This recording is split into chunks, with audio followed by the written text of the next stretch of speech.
Hey, want to take a walk on the wild side and experience the bleeding edge of technology?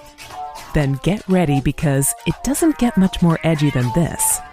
You're in for a wild ride.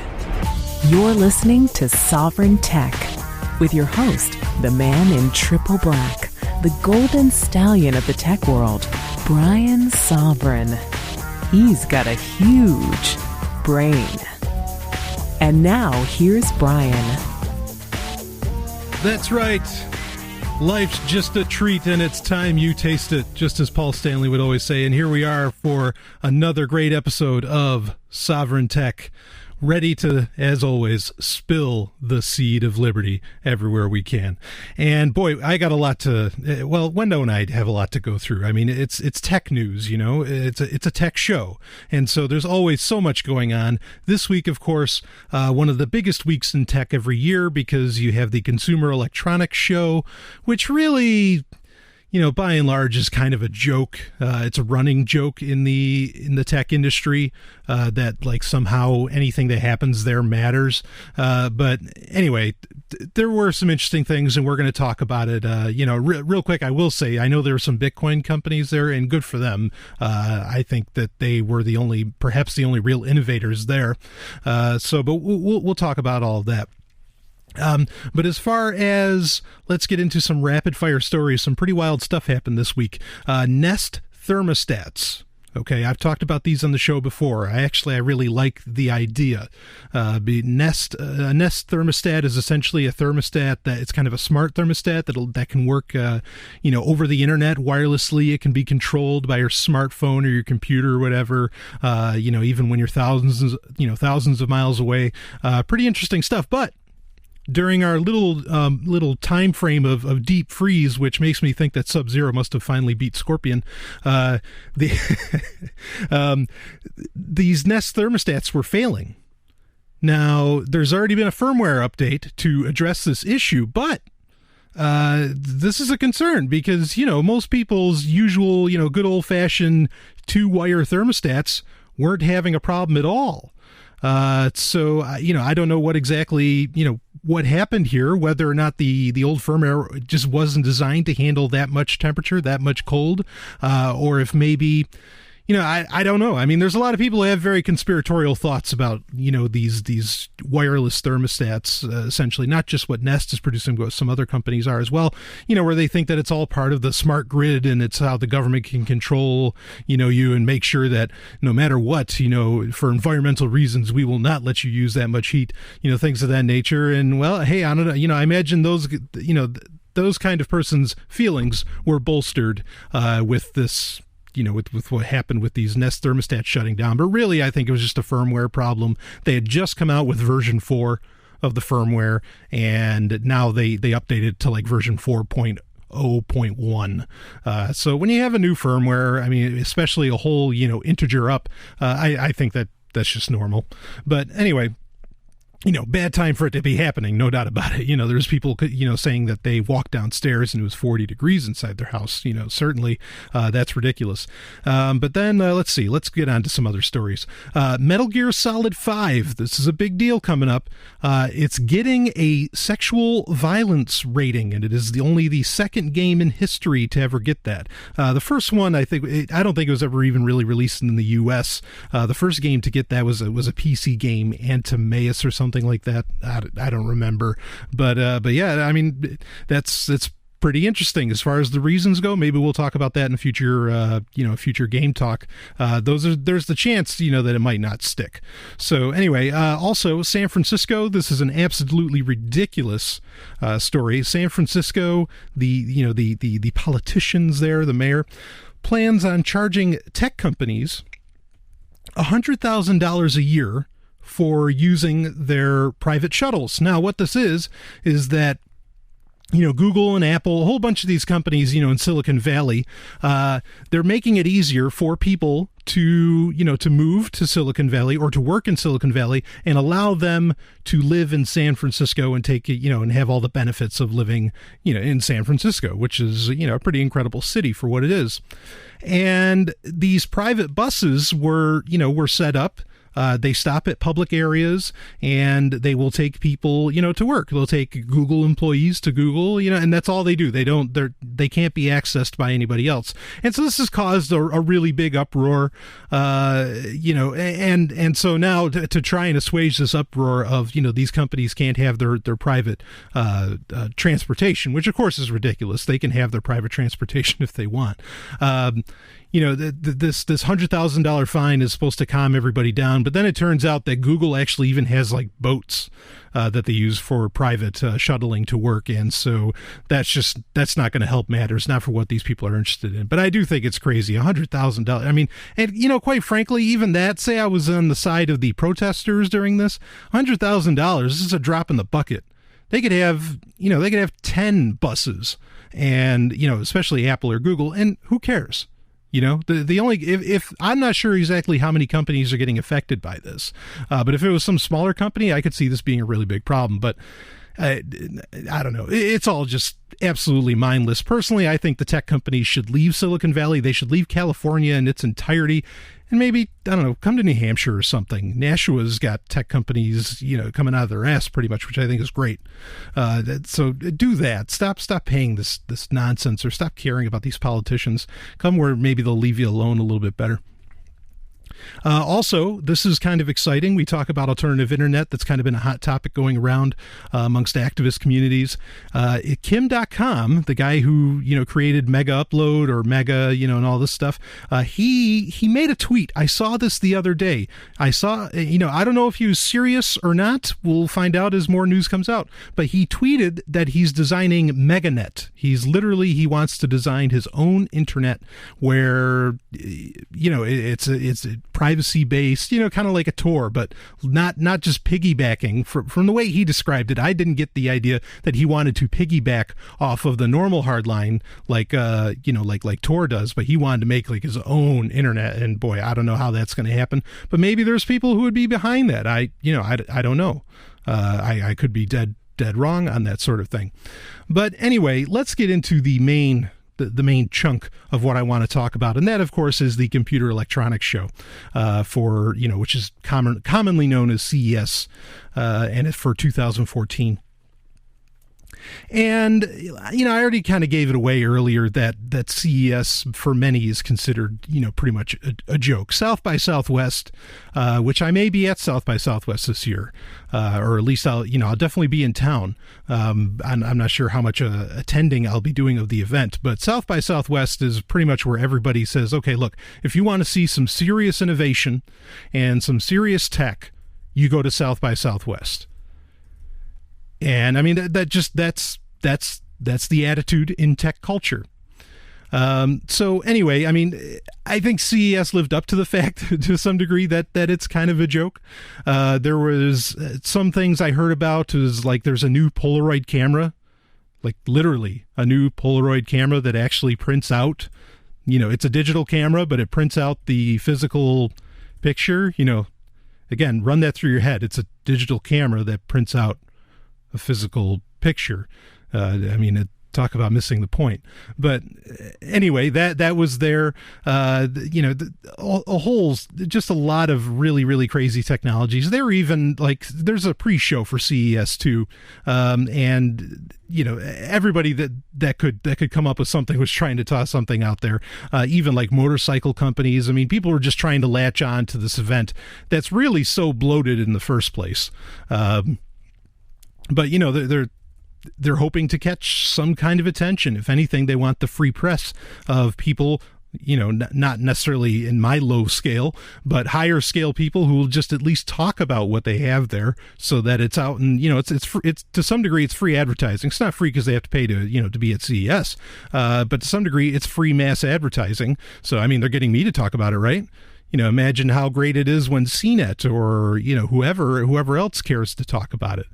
But the big thing, I'll talk about some good things, but the bad things. The bad things were as usual, and this is really, I think, what's given CES its reputation of being a joke, are televisions. It's a dead medium. Okay. I mean, the best, now granted, I understand that we are in a time where a lot of people are calling this a new golden age of television because suddenly all these television shows are really great. Well, the first thing to recognize is that these great television shows generally are, like on Netflix or Amazon Prime, or like they're being made by these companies. They're not even on the networks. So, that's something to keep in mind. Or, of course, HBO always has their big show at one point, whatever that is. But then you have HBO Go, where HBO is circumventing the cable companies anyway. But so there's TVs. LG and Samsung came out with, 4K UHD, meaning Ultra HD, curved televisions. And that's the whole selling point. These televisions have no more pixels than they did last year. I mean, they certainly have more than 2 years ago, because 2 years ago, what were they schlepping? They were putting out 3D televisions, right? Which, where are those? What happened to those? In fact, as far as I know, not even a mention at this year's CES. 2 years ago, these 3D televisions, cost $10,000, $15,000, even $4,000 on the cheap. And 2 years later, they've already fizzled. They're already out. What happened there? So the TV thing, again, curved. I mean, just picture this. And their whole selling point is that this curved display gives you this greater, it immerses you better into what's happening on the screen, because it kind of curves around you.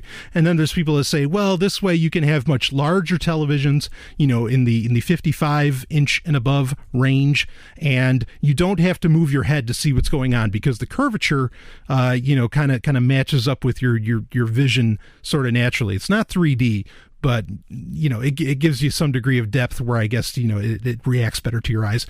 And it's just ridiculous, because do you really need to see Star Trek curved? Do you really need to see any of this stuff curved at all? Like, I mean, what is this? Obviously, the real purpose of this is to some degree test and see how people are going to do with what's known as flexible OLEDs or OLEDs. This technology, it's something they're talking about doing in smartphones, and like there's electronic paper, which is really popular. It was a ASU or whatever. I don't remember. People have talked about it, where it's literally like paper that is a screen in and of itself. And OLEDs are organic LEDs, organic light emitting diodes that, essentially that, they're flexible light sources. Okay. Or they're crushable. And so I think the real purpose here is incrementalism. It is not innovation. Any reasons they give you for, this is why to be, this is the reason to be into, into curved televisions are bullshit. They're not legitimate. And I mean, because 3D, what happened is these companies are really freaking out. A lot of these electronics companies with their televisions are really freaking out. A, it's a dead medium. B, you have 3D televisions that just flopped. They failed. Nobody wants to put the headsets on. I've talked about this before. Nobody's interested in it. And I could have told them that, and saved them a whole lot of money. And I'm going to get to that point. But I could have saved them a whole lot of money, because I would have straight up said, hey, we tried this in the 50s and nobody bought in. Okay. Like they thought it was cool for a little while. They saw The Creature from the Black Lagoon in 3D, and then it's like, whatever. Give me a cheaper price at the theater. This doesn't really matter. Or give me a better story. Stop trying to impress me with so many visuals. But the real reason that this is that these companies, most of these companies, they run on they run on a budget that is so tight. They have to, at this point, to keep everybody getting paid, to keep them above water, they have to sell such and so many things a year. And so they have to, I mean, that's the model they've come to. Their percentages, they've got to sell you something.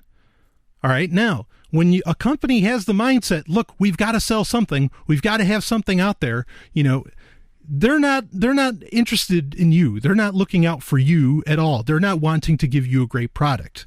They just want to sell something. Now, and I don't know. I don't know what kind of person actually still falls for this stuff. I think it's stopping. I think I've heard some of the dumbest people I know come out and say, what do I need a 4K television for? I can see 1080p looks amazing. And they're right. Now, I mean, I supported 1080p when it came out because, yeah, it's gorgeous. Really, it's something. But there may be things behind why 1080p got pushed so hard. But the 4K thing is ridiculous. These curved televisions are ridiculous. And I will admit, here's a little conspiracy for you. Not a government conspiracy, but a business conspiracy, in that I wonder if the reason that they're starting to do curved televisions, yes, like I said, it's to test out, how people are going to react to flexible displays and things like that. I think that's part of it. But I wonder, are they prepping people for the idea? Because again, the main selling point that they keep pushing on you is that you will get an immersive experience because it's going to kind of wrap around you a little bit. And there's some people who say you can see it better from the sides. But is this the precursor to the infamous video wall talked about in Fahrenheit 451, where people were just so deadened, that they were literally surrounded by these fake worlds, that they didn't pay any attention to what was going on outside, and they never wanted to leave their four walls because the four walls showed, a lot of pretty lights in a fantastic world. And so I gotta wonder if companies are pushing towards that, to where, something like the Roulette, if you remember the other Bradbury story, the Roulette, that's, no one's talking about this. Believe me, I read all the major tech websites. I read a lot of the little guys too. Nobody's saying this, but I think this is where this is going. This is slowly, incrementally, because even all these, even the Wall Street Journal was saying, don't buy into this curved TV thing yet. They're making a lot of the points I'm making, other than the video wall thing, but they're saying don't buy into it yet. So I think that's the plan, is to eventually get to the point that Bradbury warned about. And you can, if you haven't read Fahrenheit 451, please turn off my podcast right now. Go read that and, enjoy life. But anyway, but let's talk about some good technology. One I'll talk about a little bit. Maybe I'll talk about it more next week because I'm really, really intrigued by this the further it comes out. But Intel, they revealed their Edison essentially computer. And what the Intel Edison is, it's a little, it's literally an SD card. That's a computer. It has Wi-Fi, Bluetooth, runs off the Quark processor, which is really, really low energy. Intel's getting great about that, about making their processors, very low on power demands. Specifically designed, the Intel Edison is more specifically designed for wearable devices, like the Pebble, which, by the way, the Pebble smartwatch looked really good at CES. There was a product that looked all right, but again, it's an iteration. It's not an innovation. It's just the next step up. So, it's for things like that. But the interesting thing is that it's an SD card, and a lot of people wonder, like, one theory that was going around was that you could plug this thing into anything that has an SD card slot, say like an old DSLR camera that doesn't have all the connectivity and options, that say like the new modern Samsung Galaxy camera has.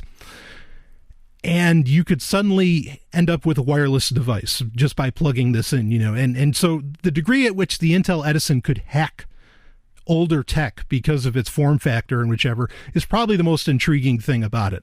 It's pretty cool. And I think I'll read more about the Intel Edison next week.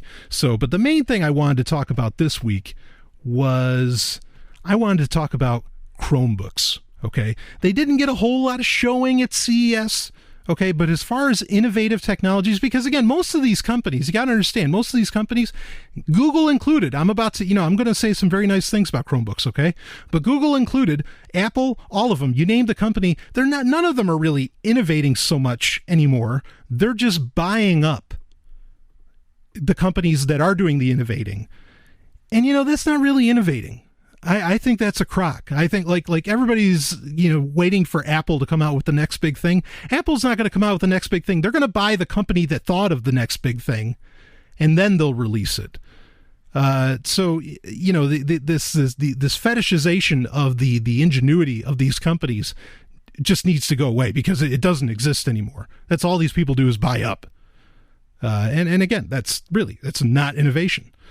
So anyway, but Chromebooks, there's a couple really, really interesting computers coming out this week. There's a lot, pretty much every major company, Toshiba, HP, Asus, Lenovo, they all have Chromebooks coming out of some kind, because these Chromebooks, okay, which Chromebooks are, I did a review of the one that I purchased, the Acer C720, a few episodes back.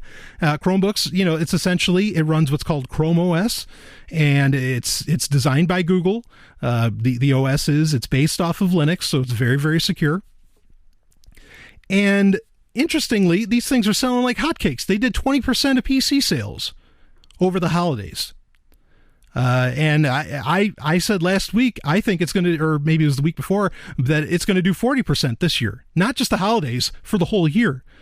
And because there's a couple of really interesting, LG's got a one coming out called the Chrome Base, which essentially looks like an iMac, not the 98 iMac, which I love, but like a more modern iMac where it's an all-in-one screen and it has that little pedestal, the whole business. They have that coming out. The thing's probably going to sell for like $300, and it's like a 21 or 23 inch screen, and it's gorgeous, has a great resolution, and it has Chrome on it, which again, most people, all they really need is their web browser, even though Chrome can do so much more. And I think this whole thing is going to take off. In fact, there was a great write-up out there this week that was talking about how the raw simplicity and speed and ease of Chrome OS is blowing away Apple, blowing away Android, blowing away Microsoft by a long shot. That people love just how quick. I mean, like, a lot of people are in the reviews are saying, look, I didn't think it was going to be this big a deal. I just bought it. Hey, it's only $200. And again, that's important to keep in mind, is how cheap these things are, how inexpensive, not cheaply made, but how inexpensive these things are.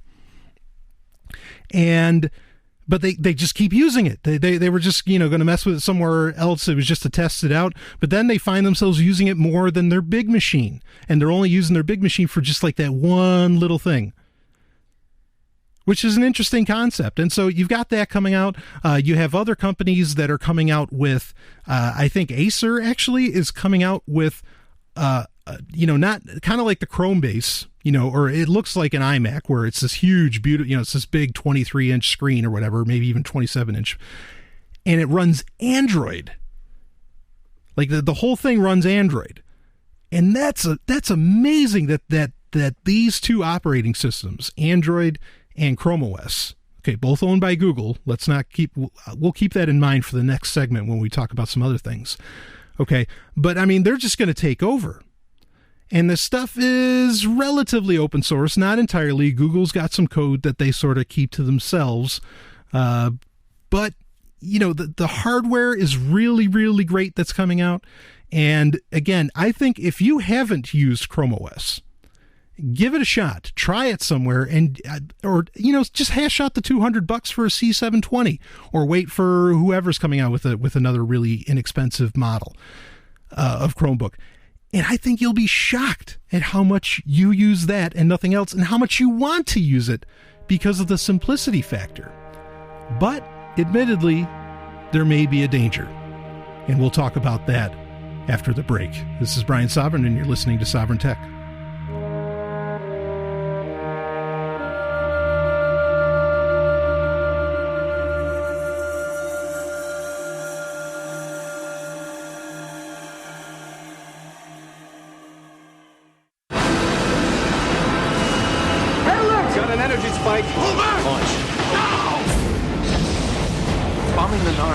Stone Age wasn't enough for you? Then we heard it. The sound of something terrible being born. This is madness. Station 3 to Commander Ivanova. Centauri have launched a full-scale assault. Time is coming on! It's our turn now! 2 million tons of spinning metal, all alone in the night. A world where empires rise and fall, where dreams are born and die, where war and hatred are challenged by love and faith. In the third age of mankind, an age plagued by an evil empire that seeks to destroy humanity. It is our last, best hope for peace, for victory, for freedom. It is Babylon 5. Babylon 5 is available for download on your favorite torrent site. See it now to experience the greatest show. in television history, Babylon 5. Tech Roulette. Want to play? It is time for Tech Roulette, where I cover the topics and stories that get sent in to me through Sovryn Tech at riseup.net, or through Twitter, or even some people have found me on Facebook and they send me info that way. Whatever, it's fine. However you want it, talked about, discussed, however you want to get these links to me, we can do that. But this week I'm kind of doing. I mentioned this last week that I would talk about it, because during Hacker Stories last week, when I was talking with the lovely and hyper-intelligent Dr. Stephanie Murphy, we discussed really a lot of these revelations that came out of the 30C3 in Berlin, where Jacob Appelbaum, a very, very trusted hacker in the hacktivist community, he's also one of the trusted contacts of Edward Snowden. It's important to keep that in mind. He, just unleashed, the existence of a bunch of different technologies that that the NSA has at its disposal. And so I said I would talk about, okay, what exactly can we do? How can we get around this stuff? I mean, we're talking about like a technology. I mean, we can kind of go one by one on a lot of these things. The idea that, okay, they can hack Windows computers, or they can access Windows PCs, laptops, whatever, from 8 feet away, or from 8 miles away, I think it was. There was some ridiculous amount of distance that they could do that from.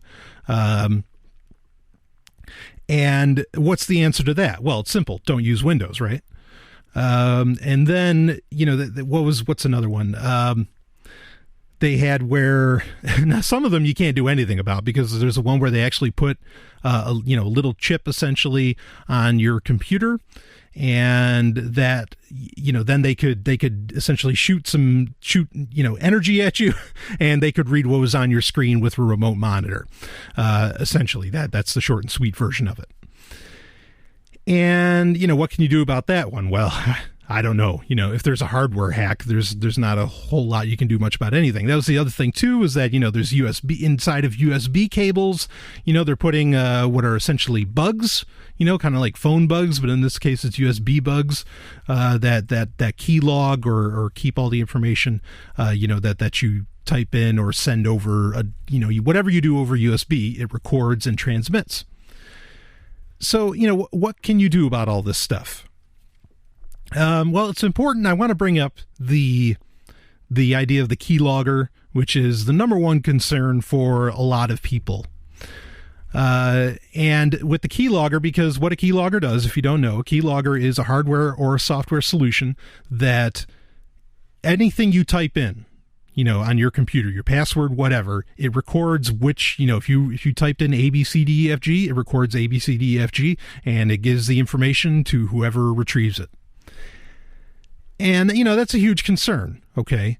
What can you do about USB bugged, keyloggers? I don't know that there's a whole lot you can do. You can't, it's not like shirts with, people who think that there's, that these RFID chips inside of shirts, are a concern. And what they do is they go and they microwave their t-shirts, to zap the RFID chip. Now you can't do that with electronic devices. Otherwise it's not just going to zap that chip. It's going to, kill the whole thing.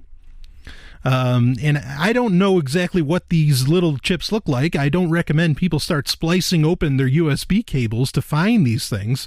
Maybe you want to go that far, but you're going to end up stripping the whole thing. I mean, if you're that concerned, I'm not even going to say paranoid, because you have every right to be paranoid. These people are putting, keylogging chips inside of they're putting in recording devices into your USB cables or whatever else. So I'm not going to use the word paranoid on you, okay? But if you're that concerned, well, maybe that's something to do on that end.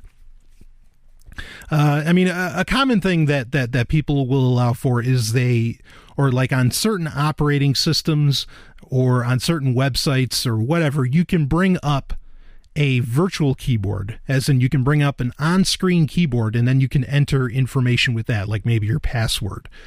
So that, that's one possible solution, is to use a virtual keyboard. Now, if you have a keylogger of some kind, and then also, say they're beaming, a kilowatt of energy at you to read what's on your screen, remotely, well, it doesn't matter. To some degree, it doesn't matter at that point. I mean, maybe if the password just shows up as dots, then I guess they still can't see it. But they're going to see what you're clicking on the virtual keyboard. So there's not much you can do on that end, okay? And the concern I talked about earlier in the last segment about with Chromebooks, I think a lot of people may be opposed to using Chromebooks because they're like, well, it's Google's OS and Google's probably recording everything you do. Because we do know that Google does, and this isn't some kind of NSA thing, we've known this for years, is that anything you type into the Omni box, which is the address bar, on Google Chrome, which obviously would be on a Chromebook, right? You can't put any other web browser on there. Everything you put in the Omni box gets recorded and sent to Google. Okay, so is the idea that, well, with Chrome OS, I bet they're sending everything there. Everything you do gets recorded and sent to Google. Maybe. That's the concern with using a Chrome OS device. Maybe that's also happening with every Android device. Unless you put CyanogenMod or Replicant on there. And even then, who knows? Maybe the fact that you're forced, pretty much if you have the Play Store on an Android device, whether it's CyanogenMod or not, if you have the Play Store on there, it forces you to have Google settings and Google Plus. And maybe Google Plus just records every damn thing, that you do. Okay, this is all, I'm being real, okay? All the, and we can't, when I say this sort of thing, this isn't science fiction. This isn't magical powers that suddenly the NSA has. None of it's just not, okay? This is all absolutely fucking real. Okay? And I'm not going to insult people by calling them paranoid because they're concerned about this sort of thing. So again, what do we do? How do we handle this? How do we solve all of these problems with the NSA? Can we actually have any privacy? Is privacy even worth it? Is there going to be escalation? As in, if we fight this privacy war, is the NSA just going to up the ante every time we do that? That's a good question. I don't know if I'm going to discuss that right now, but that's a very good question to ask ourselves. So as far as what to do, I think it requires, I don't think there's necessarily a hardware solution there, or a software solution. If you want to get into that, I can say, well, I'll get into that later. How about that? I think where the real solution is in the mentality. And there's some points I want to raise to you for your, to submit to you for your approval, as Rod Serling would say, is the idea that, not even 10 years ago, maybe a little more than 10 years, maybe. But for the sake of the argument, I'm going to say not even 10 years ago, we were okay with the idea, like say you had a cell phone in 2002, 2003. In fact, I had one back then. I had a Sprint cell phone, which at the time, was very top of the line. It was a flip phone, that was the big deal. Now, nobody wants a flip phone anymore. But it was a flip phone, top of the line stuff, and it only worked on like this one stretch in New York. In other parts of the country it worked pretty good, but in this one stretch in New York. And you know what? I was okay with that. Literally, when I say a stretch, like it literally ran along a road where it worked. Okay. And I was perfectly fine with that people could not get in touch with me every damn second. Okay. Now, granted, there were public payphones back then too. Okay, go back even a couple more years. We'll say the 90s. But that wasn't that long ago. And so maybe, unconsciously I had the comfort of that. Well, if my cell phone's out of range, I can go and use I can go use a public payphone. But I don't think so. I think for whatever reason, we were okay with the fact that we weren't getting signal everywhere. We were okay with when we drove through Oklahoma, and even now still sometimes when you drive through Oklahoma, that there are miles upon miles of areas where there's no wireless, there's no 3G, let alone 4G, there's no edge, there's nothing there. And we used to be okay with that, and we used to get along pretty well. And in fact, I mean, me, I've always been a guy very, very interested in, the tech world. Obviously, it's why I do a tech show. And I didn't need to be connected all the time. And my life wasn't any less, and I don't do anything on the internet any different than I used to do on a computer before. Like that much hasn't changed. So, this is what I'm wondering. Okay, is this super connected world? I'm not against the world being connected. I'm saying, is the super connected world so necessary? Because guess what? That super connected world where everybody carries a cell phone is what is allowing the NSA, okay, to do what they do. It's what's allowing them to collect all this data. Now, it's not the fault of the technology, it's the fault of the person, okay? Don't confuse what I'm saying here. But maybe if you want to combat the NSA, and have your privacy, maybe some of this stuff has to be given up. I mean, that's the easiest way that everybody can do that doesn't require a knowledge of cryptography. And so I wonder, and it's funny because if you say that to people, suddenly I'm kind of playing devil's advocate here, but I want this discussion to be had because when you say that to people, suddenly they say, well, I shouldn't have to give up. Well, no kidding, you shouldn't have to give that up. But 20 years ago, you wouldn't have cared. And why is that? What's the deal?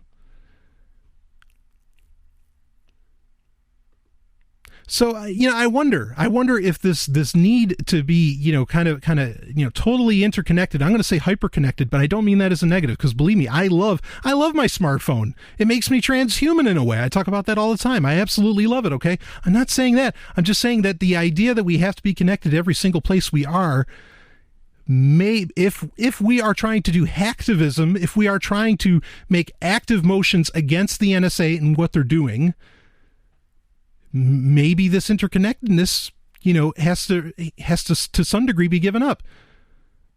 Maybe that the instantaneous, the present shock of constantly getting, updates and updates and updates on what's going on, maybe we have to kind of give that up and we have to wait for, 8 hours or 10 hours or 12 hours in the day. And at the end of the day, when we get to connected to some kind of like secure internet connection or whatever, then we connect, we do our business, and then we go back to living. Maybe that needs to happen. In fact, it's interesting. A lot of people are talking about, like with their work, there's a lot of apps and a lot of browser extensions that will, they force you to not be able to use the internet. And people are doing this voluntarily. A company's not forcing it. Relax. Okay. But people are doing it to themselves where they're saying, okay, no, I don't want to be able to access Facebook for 8 hours so I can get something done. I don't think that market should exist. I mean, it does, but I don't think that market should exist. And I think maybe we need to, kind of reassess, our lifestyle right now. Why can't, I guess I'm asking the question too, why can't we just have our smartphone and have it sit at home? Because the FBI, the NSA, whoever else, they can, even Facebook, can instantly turn on your microphone or camera. Okay. And, they just do it. Maybe, we could just leave that like in a certain room or something. I don't know. I'm an advertising executive for Free Talk Live. Okay. I kind of rely on a phone. All right. But, if I got called while I was going shopping, I'd probably let it go to voicemail anyway. So, this now Here's where I have a problem, okay? Because I've talked about this in the past where I don't think people actually have connectivity issues. The connectivity issue isn't necessarily with the person. The connectivity issue is that we're being spied on incessantly, okay? So I'm not saying that, but just the fact that everything just instantly demands our attention, I think that, that may be a problem. That like, oh, the phone starts blinking and it's just, we have to look. We've got to know. And boy, Google Glass is not the answer to this. That is the antithesis of what exactly would solve, a lot of this stuff. So, I'm starting to wonder, like, that this is a real problem, that people aren't, they're hearing this stuff that's going on about what the NSA is doing, the fact that they can get spied on. They complain about their lack of privacy, and yet they're not willing to just maybe leave the phone over there. I mean, and people did used to get around okay without Google Maps. I mean, it's true. People used to know actual like directions. I remember that. So I gotta wonder if it reminds me of like why people say they don't want to come to New Hampshire. It's like, well, I don't want to come there because it's cold, and it's like, well, wait a minute. You hate the government. Okay. And if they ever come for your guns, you're going to start opening fire, and yet you can't handle living somewhere where it's cold. No, that doesn't make any sense. So it kind of reminds me of that. It's like, okay, I'm very, very concerned about my privacy and all that stuff. And I'm not insulting anyone. Believe me, I'm battling with this myself. Okay. But, we're concerned about our privacy, and yet we won't give up this extreme interconnectivity, which we say, and I'm guilty of this too. We say it's this great and wonderful thing, but it's so new. Again, really, it's not even 10 years old to where we're everywhere we are, every single place we are, even if we're in the water, because now at CES they had smart watches that were waterproof, and so you could go swimming with them. Even if we're in the water, we can get a text message. That's, how can we say that that's normal or that that's something that's desirous? We have no idea. We can't know. No one can know. We haven't had it long enough to know. So, but we haven't had it long enough to know to say either way, really. That's why we've got to figure this stuff out. So, I'm raising the point with the NSA. Maybe we need to go back to where we're buying like old T60 IBMs, which aren't that old. They're still dual core machines that have no microphone, no camera built into them. We throw OpenBSD on these things, and we use that as our communications, and we have software on there like Tor, or some kind of VPN and OTR, messaging, the whole business, PGP emailing, and we just do that, and we set the phones somewhere else far away, or maybe in a Faraday cage, And so I think these are all important. This is all important stuff to really ask about and to think about. Okay. But that's kind of, admittedly, I'm almost kind of leaning that way. And I'm somewhat of, I'm like a E-class celebrity, maybe an F-class celebrity, to where, I can be out in the, I shouldn't worry about it because no matter what I do, I'm being watched or blah, blah, blah, whatever. But at the same time, I want my privacy. Or, I don't necessarily want it, but I don't want the NSA to have information about me. It's not that I'm a big advocate for privacy. For myself. I'm an advocate of privacy for you. Believe me, that's part of the reason I do this show. So, it's big questions that we need to ask ourselves is, are we willing to part with some of this technology to do it? And if we are, well, then if you heard me talk about the IBM T60, that's the route that we should probably be going. I'll be back with more. This is Sovryn Tech. Time now for 90 Seconds on Sex with Dr. Paul. Ever since the time of Cleopatra, lipstick has been a symbol of female sexuality, and men have considered it a sign of sexual appeal. Yet researchers have been finding highly toxic lead in women's lipstick. The Food and Drug Administration doesn't regulate what's in lipstick, which is even more frightening than they're not regulating what's in sex lubes that go inside a woman's vagina. Now think of how many times a day a woman applies and reapplies lipstick, and how often she might lick her lips, or how often food carries lipstick into her body. The FDA allows a maximum of 15 parts per billion of lead in drinking water. However, some lipsticks contain 470 times that much lead, and these are lipsticks made by some of the most famous names in the cosmetic industry. and the lead isn't just found in lipsticks with darker colors. Now, equally as disconcerting is the impact that lead in a pregnant woman's body can have on the developing brain of the fetus. It can cause the child to have a lower IQ and behavioral issues. Now, the problem with lead in lipstick is so serious that Senators John Tester from Montana and Patty Murray from the state of Washington have asked the FDA to set maximum levels of lead that can be in lipstick and to identify any beauty products that contain lead. For more, visit 90secondsonsex.com. Software of the Week.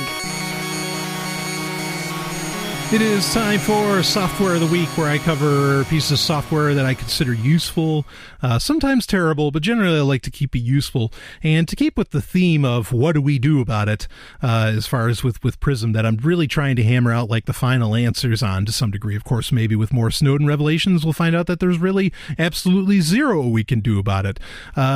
But if you're looking for, I talked last week for Software of the Week, and I mentioned in the last segment too, is one of the software solutions is that if you're using a normal computer, a laptop or whatever, and you want that desktop experience, but you want it as secure as possible, I recommended using OpenBSD, which as of November, I think they're up to version 5.4. So I mentioned that before. But now, if you are that serious of a hacker, of a hacktivist, of an activist, whatever, and you find yourself in a pretty hostile situation where you've got to be as secretive, you've got to be beyond secretive, this is the Linux distribution for you.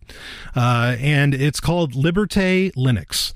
It runs off, it's kind of like Tails. I've talked about Tails on this show that now apparently everybody's into. And, I remember when I first talked about Tails, people were like, oh, I don't trust it. I'm not going to use it. Now everybody's using it. But whatever. Anyway, Liberte Linux is, Tails X4. Okay.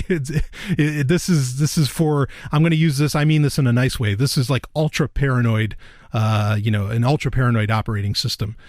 And Liberte Linux, the link is in the show notes. Go to sovryntech.com and you can find the link for it, to download it. But it's Liberte. Okay. So it's Liberte Linux, a great name. It's based off of Gentoo. It can run off of a DVD. It can run off a CD. It can run off of an SD card, or a USB stick, which a lot of people want to use. And its whole purpose is not to give you a full operating system so much as like where Tails is you still have kind of a full operating system. Liberte is designed with communications totally in mind. People all over the world, journalists, activists, whoever, they use this all the time, because you can plug it into pretty much any computer and it'll boot up, just like Tails or a lot of other live CD, what they call or live CD or live USB distributions that Linux do. And, it'll get you set up, a lot of it, it's pretty lightweight. It's fast, and pretty reliable. Well, it's fast for being secure. One thing you find out when you start using things like Tor, or when you start using, a VPN from, say, not so great of a service, there's VPNs from like ProXPN at proxpn.com. Now that's like a really, that's a decently fast VPN. Some other VPNs aren't so fast, and so you find out that the more you secure, the slower things get because you're working on your anonymity. So Liberte is fast for what it is. Okay. So I want you to keep that in mind. Okay. But as far as Liberte has like an OTR, which is off the record messaging, instant messaging built into it to some degree. And that of course works really, really fast, because that's very, very little information going out. And it's one of the most secure ways that you can communicate. So check it out. I recommend Liberte. They update it relatively often. And they keep abreast of everything that's going on, in the security world. And I think, Anonymous uses this. Lots of people use this. This is a very, very popular thing around the world, that's been around for a little while. I don't think it was popular in the U.S. because people in the U.S. up until recently, a lot of them didn't really care, and I don't blame them because, what was the reason to be concerned about? Nobody knew. until maybe the later aughts, when people started to realize about Room 641A, or whatever. So it's something to look into. If you find it useful, that's great. Again, Liberte Linux. I personally recommend using Tails. I don't know anyone. I mean, I think if someone needed something as extreme as Liberte, I mean, you can do it for fun or as a hobby, that makes sense. But I don't think there's anybody listening to the sound of my voice that would need Liberte. And if you do, wow, I am so sorry for the situation you're in, if you need it this bad. But I want to make people aware of it because who knows, things could get worse. This is Brian Sovryn, and I'll be back with more.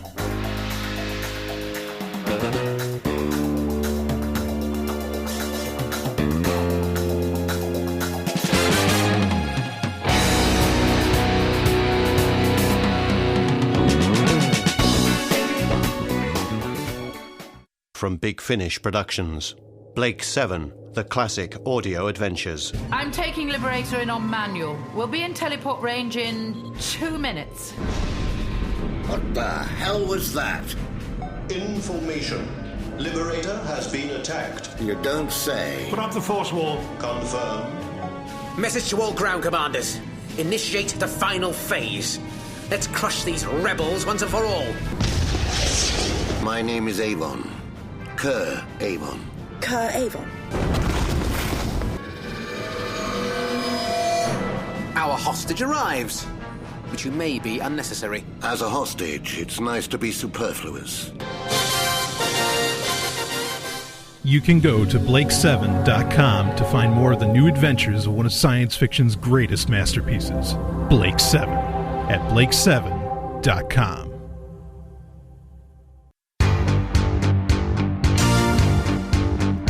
It is time for listener emails, and oh boy, if you're not enjoying, I'm loving it. I made a bunch of new ads this week even the Babylon 5 ad changed. There's some other ones coming up, some nice surprises for you. And of course, Blake 7, which someday I'll do as pick of the week, because Blake 7, probably in my top 3 as far as television shows go. I love that show. So anyway, you heard the ad. If you want to go check it out, check it out. But let's get. I want to address a little bit more from Tech Roulette real quick, in that the idea of, because something really struck me a couple months back, and I never really talked about it. With all this PRISM stuff, is that the thing that excited me about technology and the interconnectivity and all of that is I think every listener of my show knows I'm a huge Star Trek fan. And that's what I wanted. I wanted Star Trek. I wanted where I can talk to the computer, and the computer talks back to me, gives me the information I want, or that allows me to communicate from a little device like a communicator. I wanted all that. You know what I mean? That's the world I was looking for. That's the world I was working towards. Okay, was a Star Trek future. And the thought that really hit me was that there's no way that there's privacy in a world like Star Trek. When Commander Riker says to the computer, locate Captain Picard, and it tells him where Captain Picard is. Yeah, there's no privacy. Okay. And however many, tons of, it's not even, I don't think there's a classification. I don't remember what the original Star Trek Next Generation technical manual said as far as the memory size of the computer core in the Enterprise. But I mean, there's no reason it couldn't keep track of, 400 or, 1,000 even people, for the crew of the Enterprise. 400 was the crew size of the original Enterprise. The Galaxy class, I think, can hold something like 1,800 people max. So anyway, full dork alert there. But really, like that future requires that. And Google has come right out and said, we're trying to create the Star Trek computer. Well, looks like they're working on it. And they're going to succeed. But I think that's interesting to keep in mind, is that what exactly do we want? It's an important question to ask ourselves, and I'm going to get into something else. But it's an important question to ask ourselves is, why do we want the world that we have?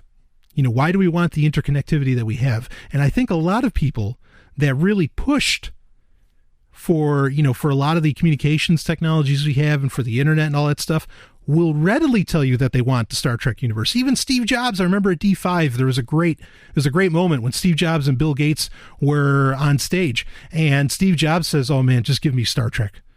That's all he wanted. So it's what everybody's kind of been working towards, but we have to ask the question about privacy.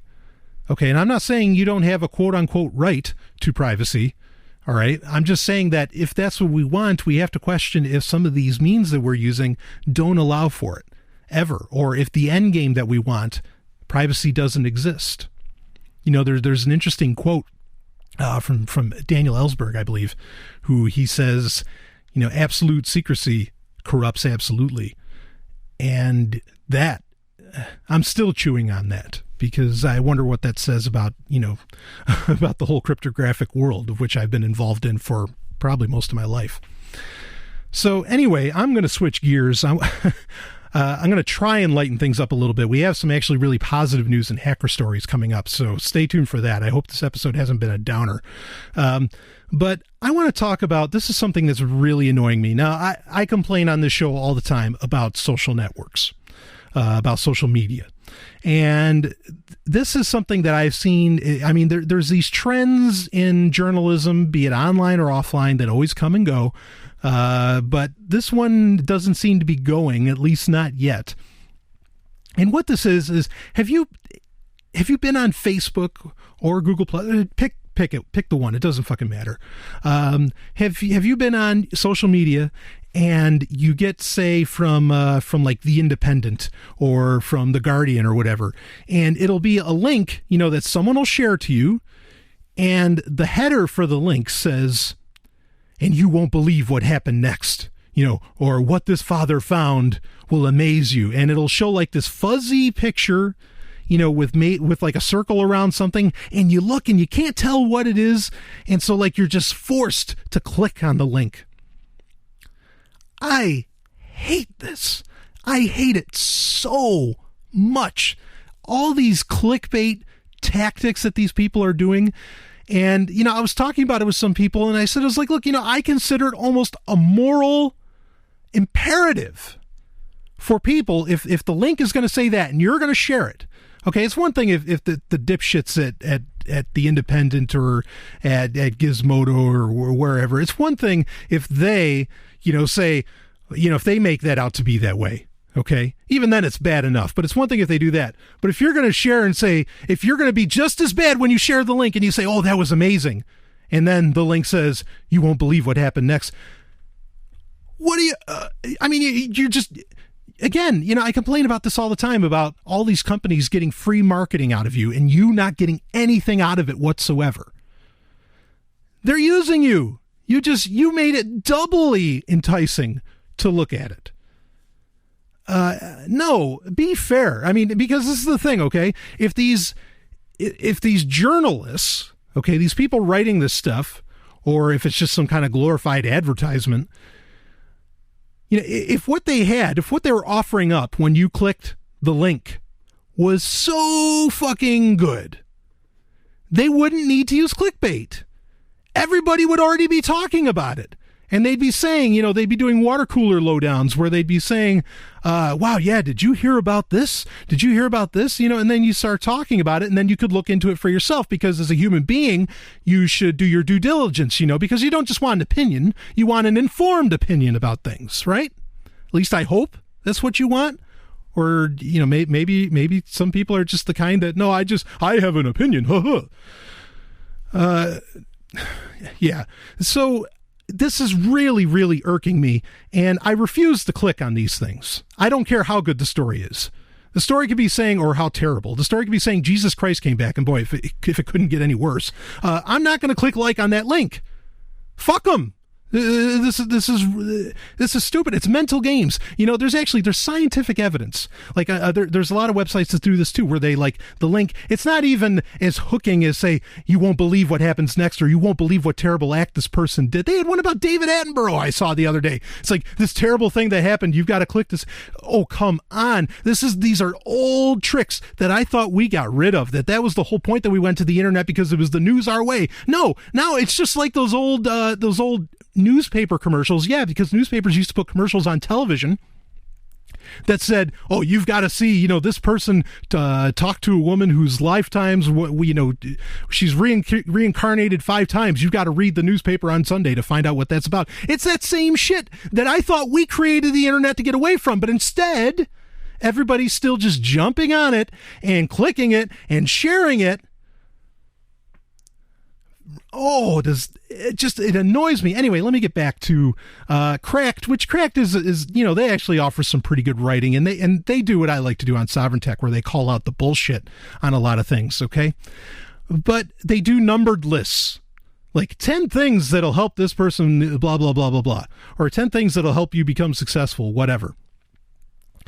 There's scientific evidence for the fact that your brain, just is attracted to these numbered lists. And so it's manipulation. They could just type out things you could do, to have a better life. But no, instead they say 3 steps to having a better life. It's a trick. It plays with your head and makes you want to click on it. Oh, I hate it. I mean, I really, really do. I won't click on them. I don't click on them. And people just keep sharing this stuff, everywhere. And it's annoying because you know what the other thing is too, is if they just wanted to report to you news, okay? If whoever, The Guardian, whatever, if they just wanted to report to you news, they would just type it out and send you the paragraph on Facebook. No, they want you to click and go to the fucking advertisers and go to their website and see the advertisers. Or they want you to go to, these are the worst. They want you to go to that website where, they trick you with the 20 things. Then you have to click through 20 different pages so that you get to see all those advertisers. It's all for advertising. It's all a big money-making scheme. And I'll say it again. I say it 1,000,000 times. There's nothing wrong with making money. Okay? But you're just fucking with people when you do this stuff. Give them some actual value. People need to start demanding value. Okay? I mean, I know how it is. I'm an advertising guy. I understand. But I try to, let me give you an example here. Let me tell you the people I've gotten to advertise with Free Talk Live, okay? Squarespace.com. You want to build a website? They're the best in the world. Really? You didn't need me to tell you that. Everybody knows Squarespace is the best in the world. All right. Let's see. Who else? I got ProXPN. ProXPN for a VPN service. Isn't that useful? Isn't that a good thing for you to have? Hell yes, it is. It's a great thing for you to have a VPN because your ISPs can keep, your info for 5 years or whatever. Okay. And I could go down the list. When I advertise, I'm trying to bring actual value into your life, shit that you can use. And these people, it doesn't matter. They'll sell you anything. And they're going to use every dirty trick in the book. Look, when I do a live read on Free Talk Live and I'm telling you, hey, the Golden Stallion says, man, ProXPN uses OpenVPN. That's what I recommend. Use ProXPN. When I tell you that, I'm being dead fucking serious. I'm saying, yeah, use this. Okay? For your own sake. Not doing it for me. I had a VPN service before. Okay, now I'm not saying I'm altruistic. I don't believe in altruism, all right? Everybody does everything in some degree of self-interest. So, but this is maddening. And, I hear from a lot of liberty-minded people that, well, hey, they got to make money somehow. Yes, you need to make money by providing value for people. If you're not interested in that, no, you don't have to make money. There's no ethical code. I mean, that's as bad as saying the United Nations, their Charter of Rights, where you have the right to a job. The fuck you do. No, you have the right to give people value and, to make people, come on, this stuff, they're literally playing with people's heads. That's what they're doing with all this clickbait stuff. Here's another one that really annoys me is on YouTube, because on YouTube, you can select what picture shows up as the thumbnail for the video. And a lot of times what they'll do is, they'll put some conventionally hot woman, with really huge tits on the thumbnail, right? And then you'll click on it and that woman's not in there at all, right? Not in there at all. You should be writing to the people that do that make those videos, that put those thumbnails up, and saying, look, what the fuck is this? What are you doing? I want, forget you. And then we should make web pages that have warnings saying these people are not interested in actually delivering content for you. These people, it's crazy. And YouTube's just as bad because then, you end up catching the 5-second or 30-second ad or however long the ad is before the video actually plays, and then to find out there's no tits at all, and and it just goes on and on and on. Okay, and whoever made that video, gets paid for providing you nothing. And there's people who say that this is okay. I don't think it's okay. I mean, there's people who use, I almost consider this as bad. There's people who will use a recent death of some celebrity and use that to hook you into listening to their video or to read their story or whatever.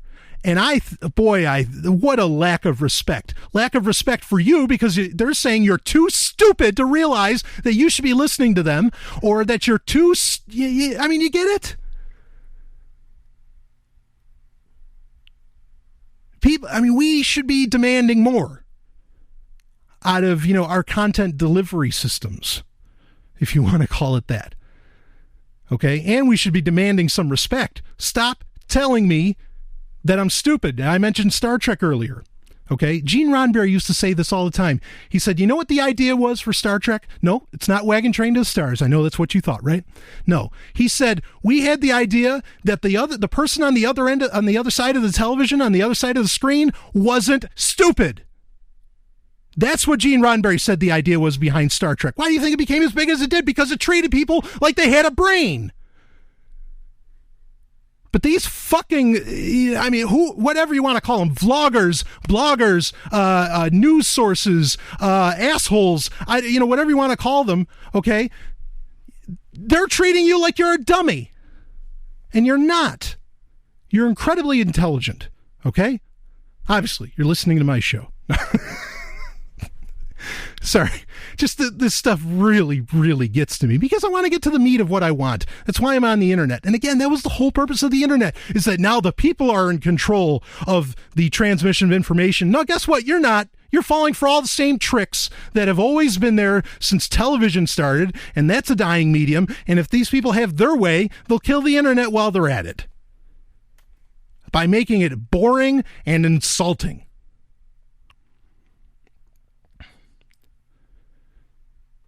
I actually got an email where a person asked me, "Do you ever hold back?" I guess not. I guess I don't, do I? This person also felt like I was calling out some other liberty-minded individuals, which, whatever, maybe at some points I inadvertently do. But anyway, I just, in my own life, I want personal excellence. I want to be the best that I can be. And I want that for everybody. I want the world to be the best that it can be. And it just, stuff like this just gets in the way. It's so asinine and it's so basic. It's funny because people always talk about, well, yeah, finally people aren't watching TV anymore and they're going to the internet to get their news and they're going to get real news now. No, you're not. You're still getting shit and you're still getting mentally manipulated. Okay? They just transferred the screen and it got a little smaller. And we need, when you hear people say you're going out to work or whatever, and you hear people say this stuff, we need to start calling this stuff out. Anyway, this is Brian Sovryn. You're listening to Sovryn Tech, and I'll be back with more.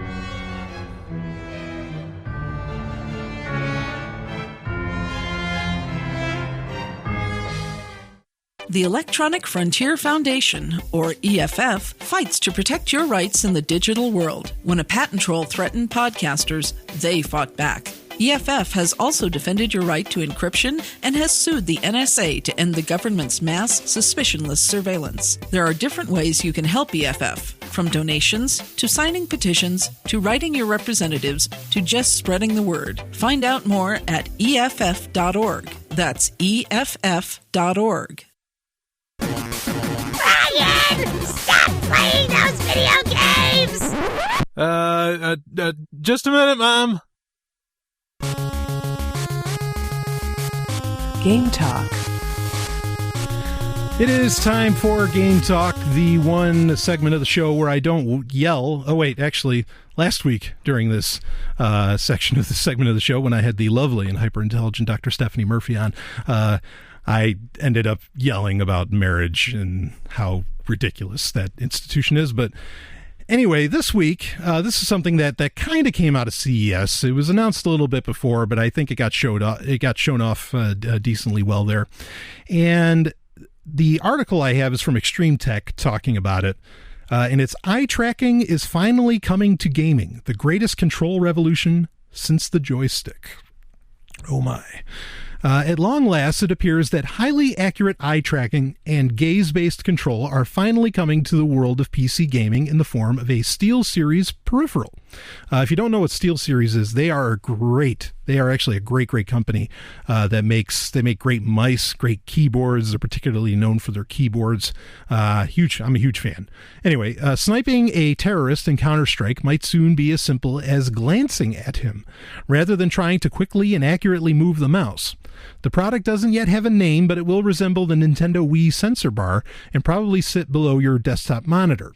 It should be priced at around $100 and will be released in mid-2014. The eye tracking controller is being developed by the Swedish company Tobii, which has commercialized a number of eye tracking peripherals over the last few years. Recently, Tobii was behind the eye tracking technology in Hyundai's HCD14 concept car. So far, none of these devices have been targeted at gamers, though. Instead, they've generally been expensive, non-consumer-oriented devices designed for lab-based applications. Gaze tracking is useful for beta testing user interfaces, among other things. Now it seems Tobii is ready to commercialize its tech by working with SteelSeries to launch the world's first mass-market consumer eye-tracking device for gamers. As far as we know, the SteelSeries eye-tracking peripheral will be based on Tobii's iX, a long, slim, bar-shaped device that Tobii is scheduled to release in March. Inside the device, there are two cameras and an infrared light sensor. The infrared light reflects off your pupil and cornea, which is then captured by the two camera sensors. Throw in a healthy serving of Tobii's proprietary image processing algorithms and a physiological 3D model of the eye, and you can work out the position of the eye and the direction of the gaze with high accuracy. Tobii doesn't seem to put an exact figure on the resolution accuracy, merely saying that within less than a centimeter is possible. For gaming, an on-screen resolution of around 0.5 centimeter should be accurate enough. With the tech specs out of the way, the big question is eye tracking something that gamers actually want? Personally, I think it would be the biggest revolution in gaming since the joystick. It is very important to remember that there is current very little communication bandwidth between a computer and a gamer currently. For the most part, all you have is your hands, and sometimes you can also use your voice. Compare this to real life, where you have hands, legs, heads, and eyes, and numerous other limbs and joints that can all be manipulated in unison.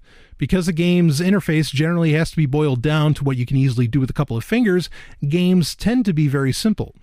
And when they do implement complex maneuvers like glancing or head weaving, your fingers often find themselves doing some odd contortions. Your eyes are a huge and rich source of information that could take a lot of strain off your hands. Imagine if you use your eyes to glance to the right while using your mouse to organize your inventory. Imagine if a role-playing game could detect when your eyes flicker towards the buxom waitress, or androgynous alien if you lean that way. Imagine if you were playing a driving game with a steering wheel controller and can glance with your eyes to look out the window. Developers can order the iX Dev Kit for $95. Again, starts coming out in March. Now, Extreme Tech obviously got paid by Toby to do this piece and to make it sound nice.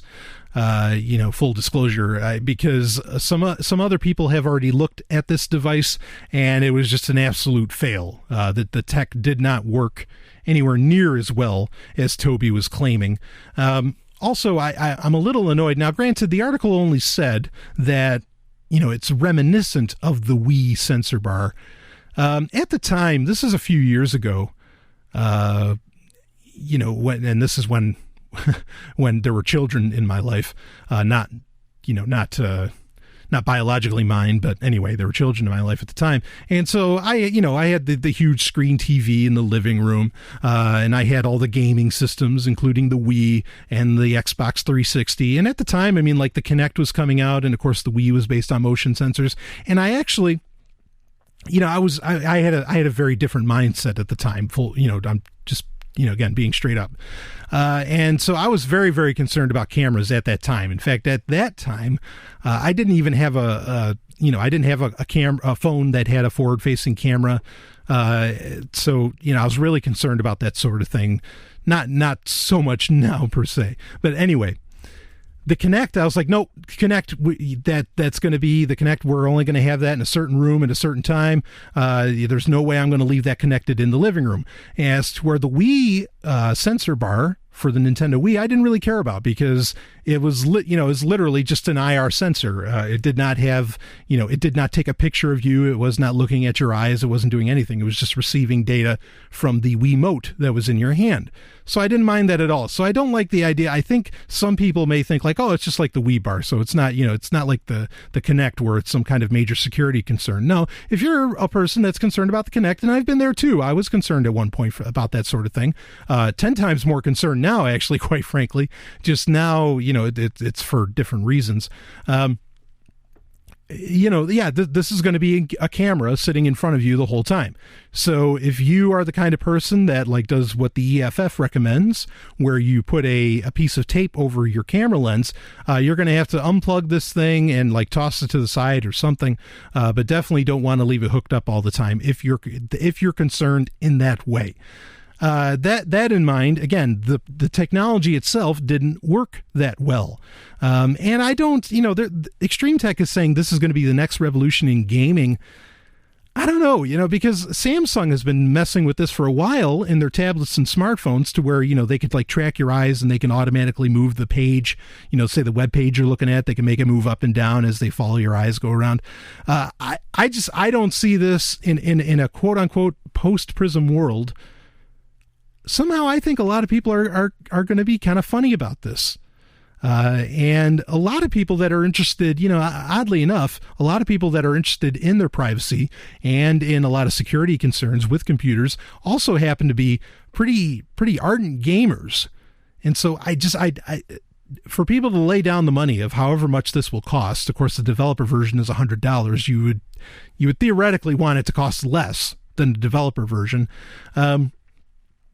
I even at $50, I don't see anybody really, paying out for this.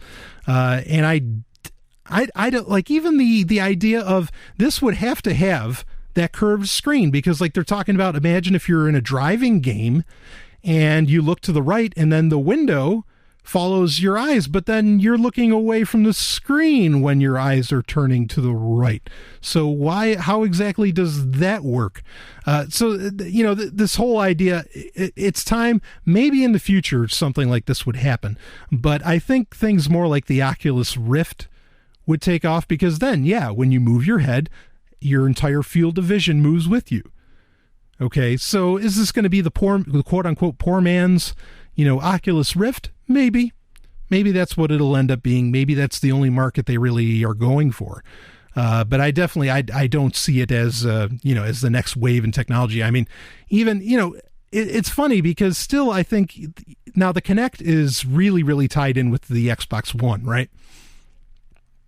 I don't think that kind of, the amount of gaming that allows for, the type of gaming that allows for, I don't think that's ever going to catch on in the first place.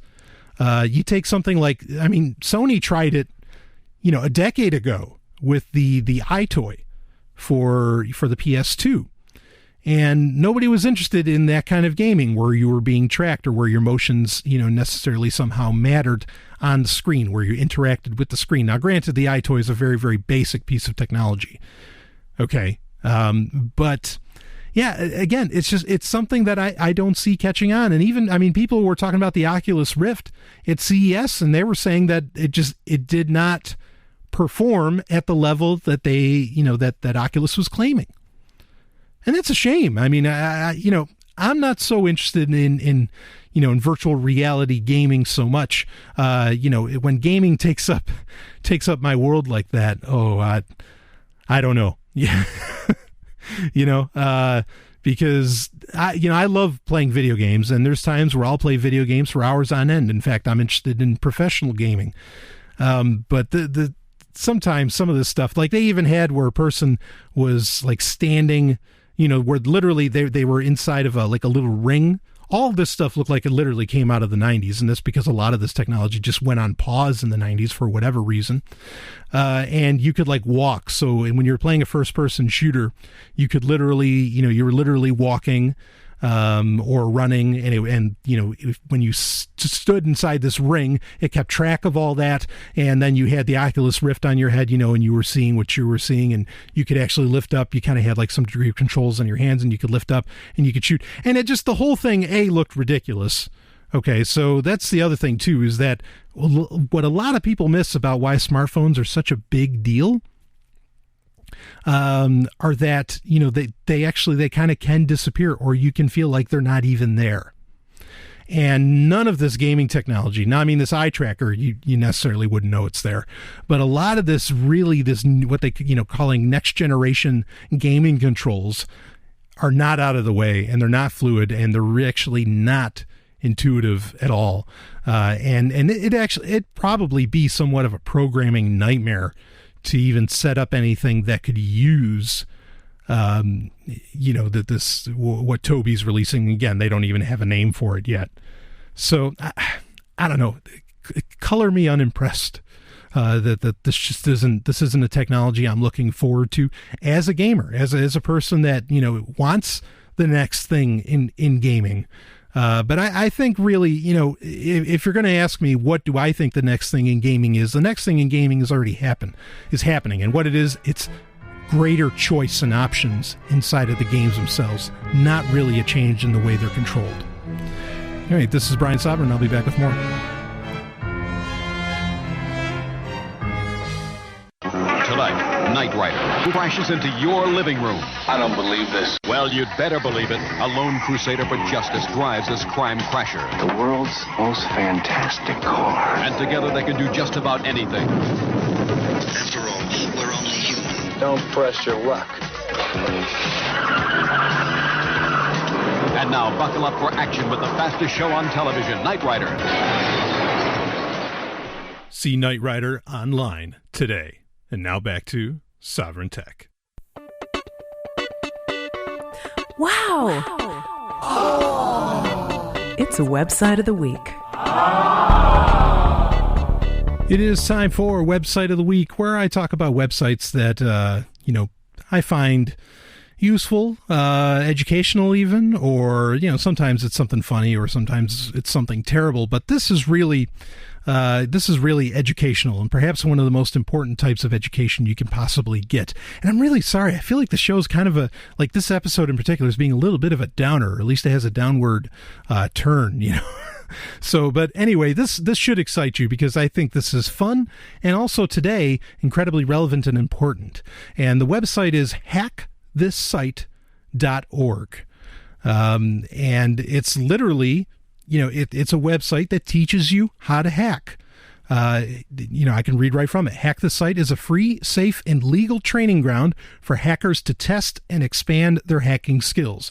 More than just another hacker war game site, we are a living, breathing community with many active projects in development, with a vast selection of hacking articles and a huge forum where users can discuss hacking, network security, and just about everything. And so it really, and they're not kidding, they offer it all. The forums are great. The forums aren't very, they're not really trolly by any means. And it's a great place, to learn how to hack. There's challenges set up that you can try out after you learn a bit about it. And they offer a whole bunch of different ways to communicate with the community there. You can use IRC, which also, Sovryn Tech has an IRC channel on Freenode. It's the Sovryn Balnea. That's BALNEA.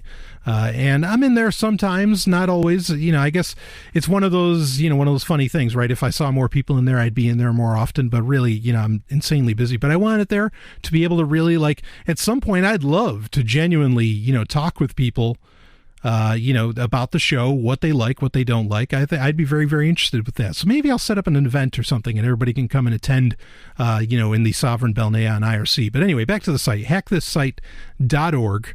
If you're interested, and hey, it's important, learning coding and all this stuff. I agree. It's pretty important in today's day and age, because if you don't understand it, and yet it's what runs the world, then whoever does understand it is going to run you, right? Isn't that what Carl Sagan said? Is that if you don't understand the technology, the people that do will end up controlling you. So this is important. These are things that we need to learn. If we're interested in that. Now, if you're not interested in privacy or security and things of that nature, and you want to leave stuff up to other companies, I'm not insulting you. Okay. Some people feel that way, and that's all right. But if you do want to know how to do these things, if you do want to learn about it, and you have the time, because it takes time, it's an investment in time, okay? And you consider it that kind of priority. If you have other priorities to do other things, that's okay. But check it out, hackthisSite.org. It's been around for a little while.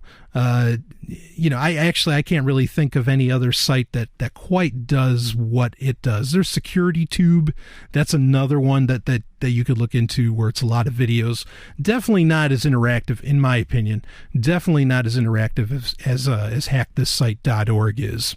So, and again, there's just a wealth of materials. There's a magazine. There's even a store to get some cool hacking stuff. And if you like it, if you end up learning something about it, you can send me an email, sovereigntech@riseup.net. Let me know what you think of it.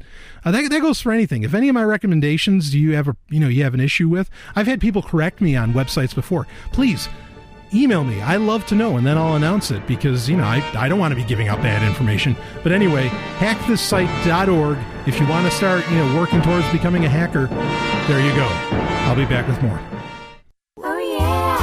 This is Stephanie Murphy, Sovryn Tech producer. You may know me from this show, but did you know that I have my own podcast? It's called Pork Therapy.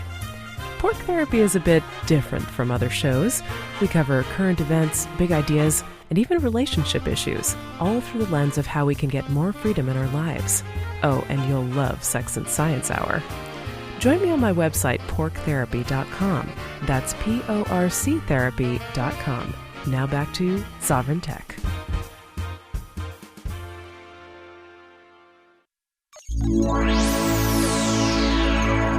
Hacker Stories.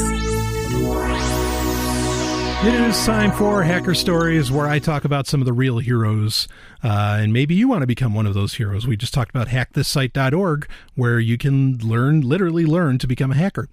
And, the real heroes of the world, which are hackers. And this is some really cool news that I think is fantastic. And the article itself is it's a little old. It's from August of 2013, but still very, very relevant in a nice way to ring in the new year.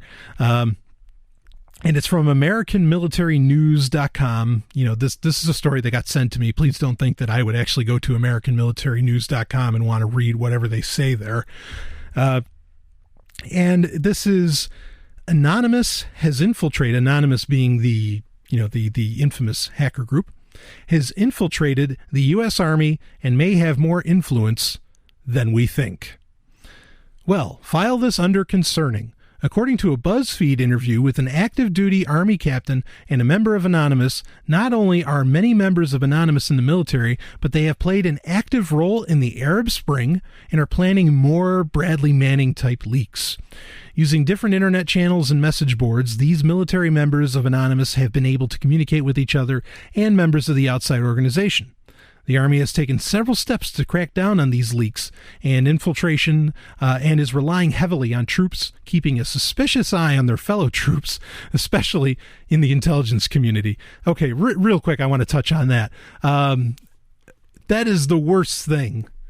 Like, if you're going to actually, if you're telling, and I was in the Army, okay? And if my captain told me, look, I need you to keep an eye on some of these guys that you're about to go on a mission, life or death mission with, it's a recipe for failure. Okay? So in this way alone, I just want to bring this up quick, we'll keep reading more. In this way alone, just whether there's members of Anonymous in there or not, in this way alone, that people are suspicious within the military, you are screwing up military operations in ways that are just incalculable. So kudos to that. Anyway, let's see. An active duty Army captain and member of Anonymous describes how the organization operates, his own involvement in the Arab Spring, how the crackdown on Bradley Manning and Edward Snowden has affected soldiers, and how more leaks are on the way. He has agreed to speak with BuzzFeed on the condition of anonymity. So here's an Army captain that's actually in Anonymous. Are there a lot of members of Anonymous in the Army? There are more than you would think, more heavily in the techie world of the military. And let's see, how do you know who is in Anonymous? Initially, we have the handshaking phase. The lingo is still relatively unknown. In conversation, you drop in jokes. If you are with someone on a mission, you're like, man, there are over 9,000 reasons that this is a bad idea. That initially establishes friendship. Once you feel comfortable with the person and they aren't just posing as part of the culture, then you talk about what they've done and how much a part of it they are. It gets to the point where you are discussing individual operations. So they're kind of, it sounds like they're finding out about each other. It's, again, Anonymous is very decentralized. And so, no one's like giving out a roster of names of who's involved. And so some people are acting like they're involved and some aren't, which is pretty interesting. What are most of the popular operations amongst soldiers? Anonymous is so distributed and leaderless that everyone has operations they love and hate. Operation Cartel, especially at Fort Bliss. Operation Darknet was universally loved, and Operation Payback was pretty well received. What about you? I was involved in the Arab Spring opening up internet communications. I was a facilitator for a lot of people who have more skills than me in the cyber world. I knew people who I met through 4chan, 9chan, and 7chan, and then a lot of AnonOps IRCs and who they needed to talk to. AnonOps is, that's actually an IRC network, which is designed specifically for activists. It's an interesting, you can go on there. You're not going to find out who anybody is, but you can go on there and check it out. It's interesting sometimes what the conversations are. And people in government would give them resources and access and was able to convince them to talk to people in Anonymous. I get people in the right rooms at the right time, meaning the IRC rooms. Would the military consider you white or black hat? The military sees me as black hat. Is that a fair assessment? All hats are gray. Every white hat hacker I know has a night job that is very much a black hat job. And that's an interesting point to bring up. Some people have questioned whether this article is all legit and whether this guy is actually legit and whether or not all of this is true. And you know what? Whether it is or isn't, the fear that it can create, or the concern that it can create inside the military, I think is great. It's if they're questioning everybody and then they're doubling up and they're spending more time trying to figure out about internal leaks than they are about trying to kill some people overseas. Good. Let them spend all day long on that stuff. But this is a great point that this Army captain's bringing up. All hats are gray. Every white hat hacker I know has a night job that is very much a black hat job, and that's the right. I mean, that's why I say this is the same point I try to make in that black hat, white hat, gray hat. they're all heroes to me, because all of these people, they don't care about the hats. They're just doing whatever they want to do. Okay. And the actions, the way these things are described is based upon, is it an enemy of me? Instead of like an accurate description of, is this person actually trying to hurt people, or is he, just you see what I mean? I think it's a really, really interesting point to bring up. That's, really, I'd love to throw away the whole hat system. That's why I constantly try to reiterate that the word hacker, is in no way nefarious. Never has been, never will be. It's nefarious to the government and to news organizations. They use it as a nefarious term, but not really. Like I said, the term for, people that actually want to hurt others would be crackers, which obviously that term has its own problems. But anyway, we'll read on. What were the results of what you did for the Arab Spring? From what I heard, they were able to establish ways to assist the activists to have a method where they could get information out of Egypt and have certain Twitter accounts tweet that information on their behalf. But I don't know for sure. As soon as I was like, hey, this is this person, and vice versa, they did tweet confirmation to make sure that certain Twitter accounts were controlled by certain people, and then I headed out of the room so there would be no taint of having a Fed there. Why do anonymous members outside the military trust you? My credibility is incredibly suspect in the group. I admit I work for the feds and I provide information on myself so that they are comfortable. There are people who I only know as screen names, but I have my career in their hands. This guy is definitely laying out the trust that Anonymous isn't going to rat him out. What specific actions have other soldiers taken? There are several soldiers I know that probably did things, but I don't know what they did. I can legally say, probably under a lie detector, I have no proof that they did it. We keep our activities totally separate because at any point in time, I can be put in the chair that I can't lie in. You have to keep the 4chan's random board brotherhood strong. So, which that's /b/. Does the military know about the anonymous presence? Pre-Manning, there were several academic papers put out trying to analyze it and school the leadership. Because the Army is a very top-down organization, they assumed that Anonymous is too. Leadership wasn't concerned with it until Manning happened. Then they read everything under the lens of what Manning did, and it just scared them blind. They know we are in there, and they assume that we are all going to do a Manning or a Snowden. How have they addressed it? Every 6 months, you are mandated to get a threat awareness and reporting procedures brief. It used to be very much like how to spot the Iraqi contractor who is pacing off your base. Now it is, look at the person at your left and right. Are they espousing social beliefs that don't line up with Army values? What websites do they go to at work? With the caveat that it is okay to have political beliefs that are different, you get a heavy-handed feeling. I have had more than a few officers come up to me, and as we are talking about Anonymous, they are worried, like, are you a SID? Working undercover for the Central Investigative Division, because you always worry about that. Are the retaliations against Manning and Snowden discouraging anonymous activity and the desire to leak information? A lot of anonymous members have been in long enough and are jaded. They are watching as the government comes down harder and harder. There's a growing sense of disdain and hatred because we are complicit in it.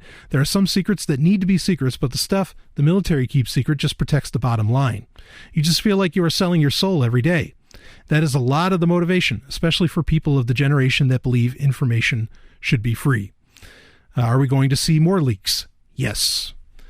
So, and fantastic. I mean, this is actually exciting news. Now, I feel absolutely terrible for anybody that's in the military, okay? Because I don't think there are many more worse situations that you could possibly be in. So this isn't people that are doing this, especially if there's people who are doing it, like say they're going into the military on purpose to work with Anonymous and to be a quote unquote troublemaker in there. Wow. I mean, that's a courage and a degree of sacrifice, and I don't recommend sacrifice, but that's a courage and a degree of sacrifice that is pretty amazing, to say the least. So, but this is a good point, and this is something that a lot of people that the news, I never really heard them talk about during all the whole Chelsea Manning issue, is Are there more Chelsea Mannings in the military? And of course I use Chelsea Manning because if that's what Manning wants to be called, I'll call her Chelsea Manning. That's fine. I'll pretend, she never was, anyway. And yeah, I mean, there has to be, right? She couldn't have been the only one. It's practically impossible, statistically impossible. Is there only one Snowden? Most likely not. And this is the thing, and actually Jacob Applebaum at 30C3, a couple weeks ago, he's like, yeah, please, if you're in these organizations, if you're working for the feds, just keep leaking the information for us, okay? We'll handle it on this end. You just get the information out. And I think that's fantastic. And so this brings me to another point, is that just because somebody's working for the government, that doesn't mean we ostracize them, because they might be working for us, and you don't know. I'll be back with more. This is Sovryn Tech.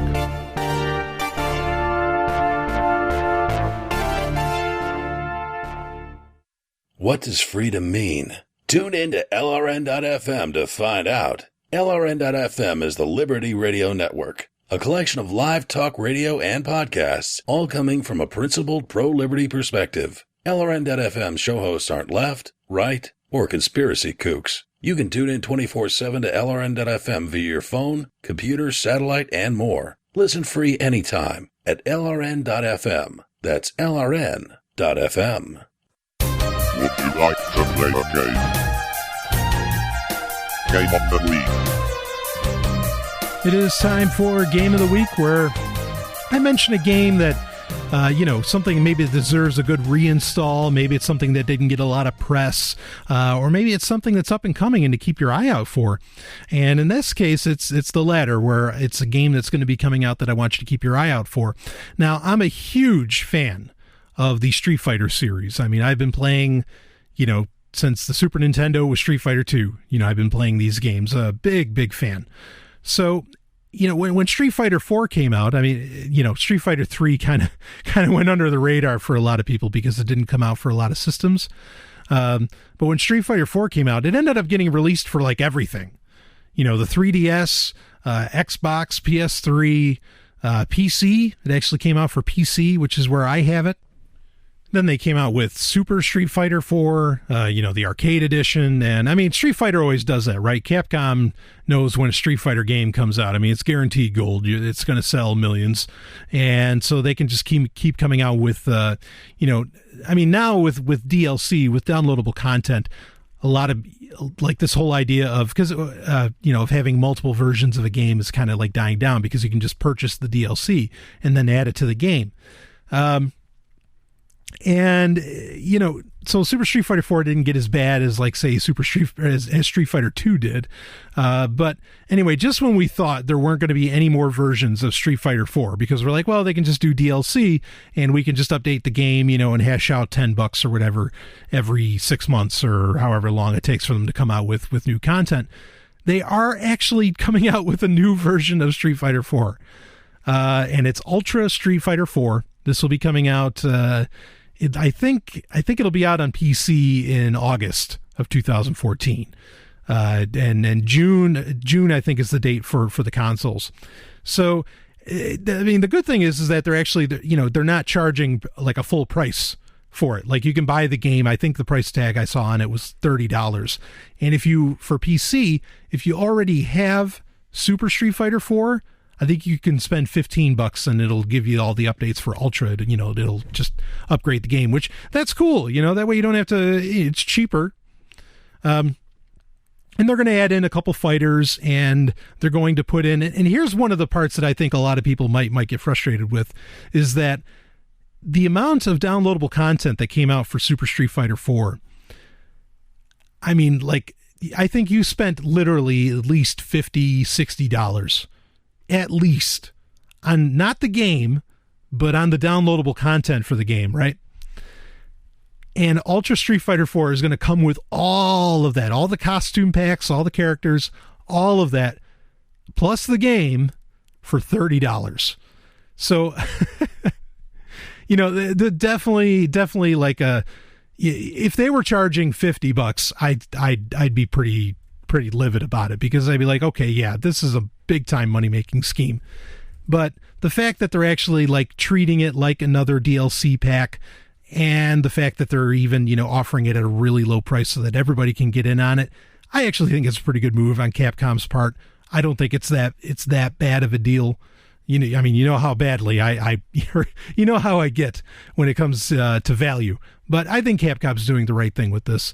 And, I can't see any reason not to grab it. If you haven't already, the reason I'm doing it for Game of the Week is that if you haven't bought Street Fighter 4 yet, just wait. Wait to hash out the $30. I think even when, Steam had their holiday sale a couple weeks ago, and there was a day at one point where Street Fighter 4 was on sale, and I think even then it didn't cost, like it still cost more to buy everything in that game as it would to buy Ultra Street Fighter 4 for $30, come August or June or whatever. So I think it's an incredible game. It's Street Fighter, of course, everything's very well balanced, and they always just keep increasing the balance because people figure out, really great ways to do nice cheats with characters like Dan, pretty fast. But yeah, so, just wait. If you can, hold out, save yourself a little bit of money. They are saying this will definitely be the last thing. In fact, as far as I know, they're also not going to do any more downloadable content. This is the end. So they probably want to wrap that up. You can only come out with downloadable content so long, right? It's not like it's Crusader Kings or Europa Universalis 4. It's Street Fighter 4. So again, just wait. It's great. It's worth the money. And actually, I saw some of what they're adding in. Even if you already have Street Fighter 4, hash out the $15. It's worth it. And at least Street Fighter Capcom does all right with, unlike Mega Man. I'll be back with more.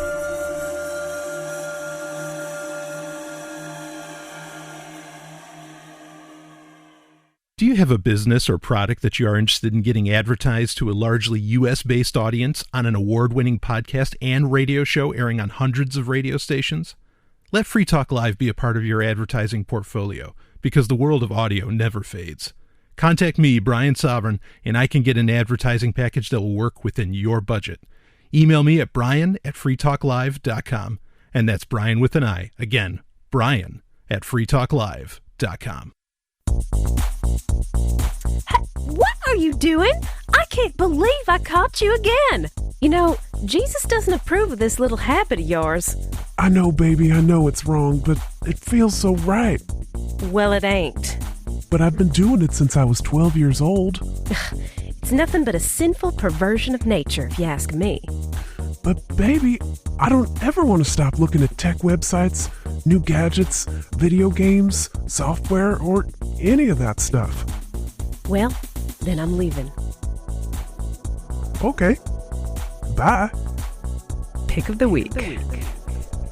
It is time for Pick of the Week, where Brian Sovryn geeks out, pretty much. Though sometimes it's a topic, sometimes I do a lot of screaming and hollering. Going to do my best to not do so during this, but some things that I'm going to talk about have been pretty agitating. But I'm going to talk about Star Wars. So, and if any of my listeners are Star Wars fans, I'm sure they already know some of the news I'm going to talk about, but my main point is not to talk about that news that came out. My main point is I want to talk about the best, because Disney bought Star Wars, and Disney said, oh yeah, we're going to be making we're going to be making at least another trilogy, and then we're going to have movies that take place, they're going to have other Star Wars movies. So it's not just going to be episodes 7, 8, and 9. They're going to do other movies, like a Boba Fett movie, I think was talked about, where Larry Kasdan is going to be doing the writing for it, which I think is fantastic. That's great. But, I've talked about this before. There was a time, I grew up in a fortunate and unfortunate time at the same time, because, fortunate in that I got to experience the luster and wonder of the 80s and the 90s, but unfortunate in that the bulk of that time frame, there wasn't any Star Wars. There wasn't even like a lot of the books, a lot of the comics, and certainly not the TV shows or, any of that stuff. That stuff, it just wasn't there when I was conscious. And so as a huge Star Wars fan, I was, relegated to watching pretty much 6-7 hours worth of video. And that's about all I had, minus a couple of books. This was before Timothy Zahn's works came out. And so, with that in mind, I mean, I have a deep passion for anything Star Wars because I'm still in that moment of in that mindset of craving. So even when something isn't like that great, I still want to watch it. I still want to, I still want to integrate it into my fandom. And something that became very, very popular in the late 90s, this is even before episode 1 came out,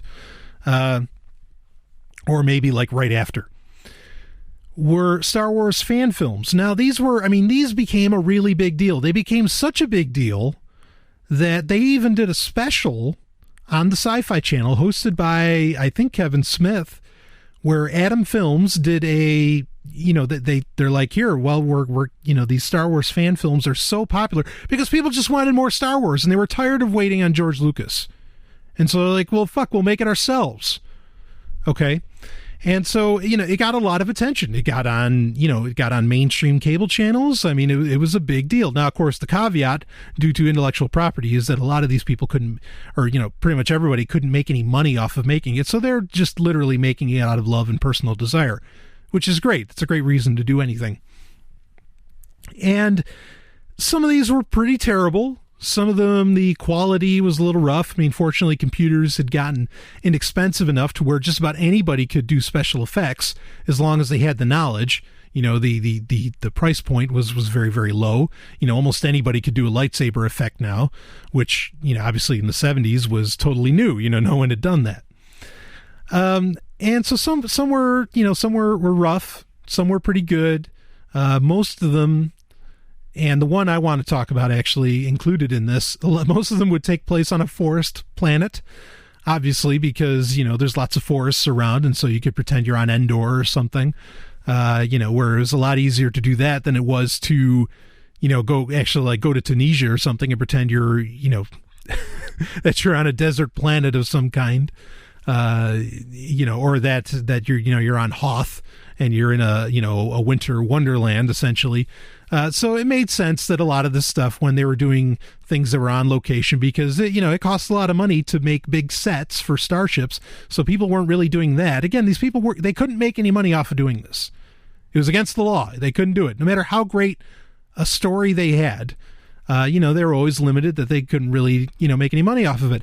Now, fortunately, that's kind of, interestingly enough, like Kickstarter's kind of changed that paradigm now, which I think is great. Kickstarter and Indiegogo, is really allowing for these things to happen. Kind of like something I've talked about in the past on the show, Star Trek Continues at StarTrekContinues.com, which I think is a phenomenal, absolutely phenomenal, Star Trek series. And it's the further adventures of Captain Kirk and Spock and McCoy, and it's just top drawer. So anyway, getting back to Star Wars. So Star Wars kind of started this whole craze of making fan films. Yeah, I know there were other ones, like people made Evil Dead fan films before and all this stuff, but this is, this was like the first real hit. This was the first real like mainstream deal, or not even mainstream, not even close to mainstream. This is the first thing where collectively people were interested. And there was one in particular that came out in 2002. I think they started filming like in 2001, made by this guy Nick Hallam in Australia, and it's called Broken Allegiance. Now, if you can find this movie, okay, and I think it's out there somewhere, like maybe I don't know, maybe I'll have to host it, but if you can find this, maybe it's on YouTube or something. Again, it's called Broken Allegiance, and it is incredible. There's nothing about it, my especially for at the time, in the early 2000s, there's nothing about it, like the effects. Yeah, the effects don't look like, they're not at the high end, but they're certainly at least at Babylon 5 level. The Star Destroyers look great. Yeah, there's actually Star Destroyers in this. Everything looks good. I mean, it's really a really high quality production, and it got a lot of press at the time because unlike a lot of the other fan films made for Star Wars, this one looked totally legit. And they went all the way. They made a poster for it. You can look it up on Wikipedia and you can see the poster for it. I think, they made a poster for it. They actually hired a guy to do an original score, did an original soundtrack for it. Of course, the Star Wars theme's in there. But they went all the way. They did everything. They had, it opens up with the opening crawl of the credits, the whole business. And it's an interesting story. It's about two apprentices for Darth Vader, which, that's an interesting idea. I mean, that whole thing in like episode 1 where Yoda says, only 2 there are, no more, no less. That always got cheated in the expanded universe anyway, right? Which, who knows, maybe it won't anymore because now that Disney has said, yeah, the expanded universe, it's kind of up for grabs. I don't know if we're going to follow all that. And everything Dark Horse did, now we're going to have Marvel make the comics there. I mentioned the news that I wasn't going to mention, and I actually kept calm about it. But anyway, with Broken Allegiance, you have these 2 Force apprentices for Darth Vader. And it's great because they wear all black, which is really cool. So they're kind of, obviously they've been taught in the ways of the dark side. But here's the thing, okay? One of them, and this was the part that I think a lot of people thought was unheard of in fan films, and I hate that this is a big deal, but I'll tell you, when I watched this, I mean, I was like 20 years old and I saw this. It blew my mind. I mean, but they got there's a female character in it, which that's great in itself because Star Wars is terrible about the fact that there aren't a lot of female characters in it. Tons of guys, very few females, and I hate that.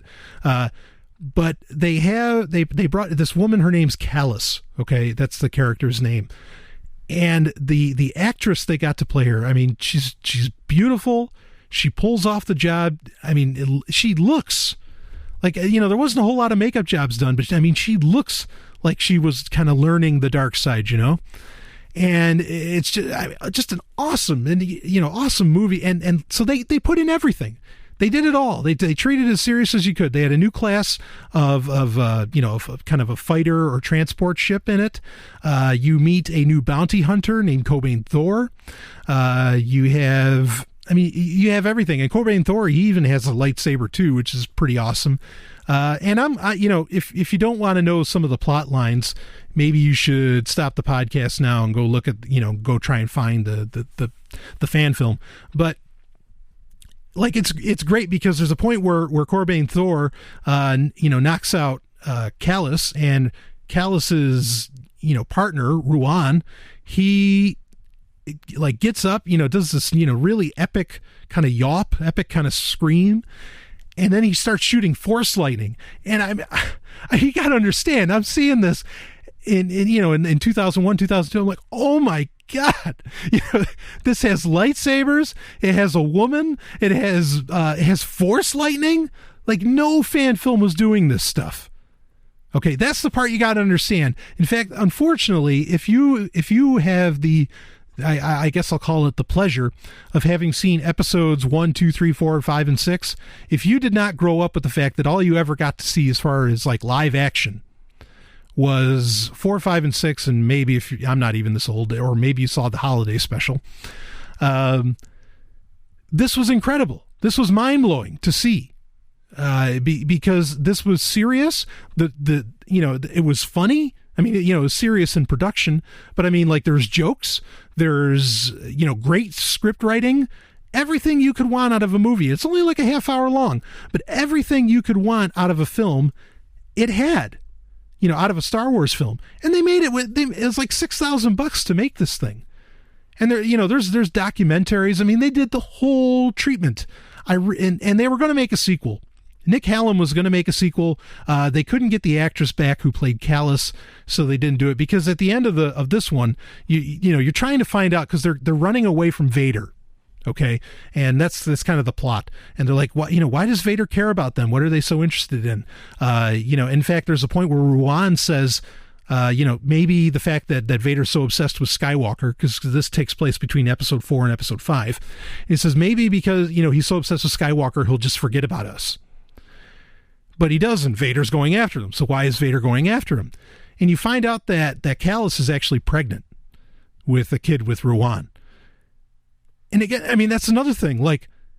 There's a clear admission that people had sex in Star Wars. This is what I was talking about with Shadows of the Empire. I did Shadows of the Empire for Pick of the Week a while back. It was amazing that it made Star Wars sexy. And Broken Allegiance kind of did it, didn't go as far as like with Prince Shizor in Shadows of the Empire, but it did a pretty good job of making it kind of sexy. And again, just a tremendous film. So you had that. There's no reason, in fact, with the fact that I was saying that Disney is kind of rewriting, kind of rewriting the history of Star Wars. They're saying this part of the expanded universe didn't happen, and this part of the expanded universe didn't happen. They have a group. It's called the Story Group, which, they're going to decide who does all this. Anyway, Broken Allegiance could fit right in all the same. It can be a total side story. Sadly, they will not ever be making a sequel as much as I would have loved it. So anyway, thank you very much for listening. Carpe Lucem. I will see you next week.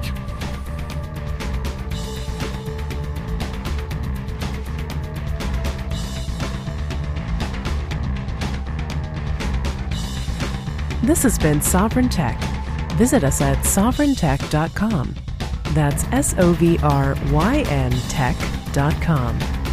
There you can connect with us, see more of what you've heard on today's show, and catch our podcast feed. Sovryn Tech is open source. We encourage you to share. Later, nerds.